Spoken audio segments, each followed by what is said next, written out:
Contract ആരും കാര്യം ചോദിക്കണം. അത് ബേസ്മെന്റ് തൊട്ട് കെട്ടി തുടങ്ങിയ വീടാണ്. അതിന്റെ പാലാച്ച് അടുത്ത മാസമാണ്. ഇത് ഞാൻ താമസിച്ചുകൊണ്ടിരുന്ന വീടാണ് എനിക്ക് പുതുക്കി പണിയാൻ തന്നത്. എനിക്ക് കല്യാണത്തിന് മുമ്പിൽ ഇവിടെ കയറാൻ പറ്റും. അനിയ കല്യാണം 2 മാസം കഴിഞ്ഞിട്ടില്ലേ? അണ്ണാ അടുത്ത മാസം അണ്ണാ. ഇതൊക്കെയാണ് നിന്നെ പോലത്തുള്ളമാരുടെ കുഴപ്പം. കുറച്ച് കാശാകുമ്പോഴത്തേക്ക് കാറും വാങ്ങിക്കണം, കല്യാണം കഴിക്കണം, വീടും വെക്കണം.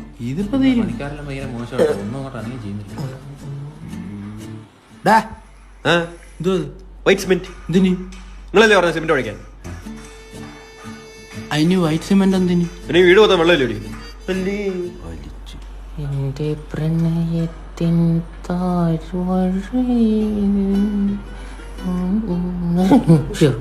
ഇഷ്ടപ്പെട്ട കല്യാണം കഴിച്ചാലാണ്? വേണ്ട. ഇല്ല തരാം. വേണ്ട. പോയി പണിയറ. നല്ല ആത്മാർത്ഥമുള്ള പണിക്കാരാ തന്നെ. ഇന്നലെ ഞാൻ ചേച്ചി പണി സൈറ്റിലോട്ട് വല്ലതും വേണോന്ന്. അപ്പൊ വാട്സാപ്പ് ഇട്ടേക്ക് 5 ഉള്ളിയോടെ.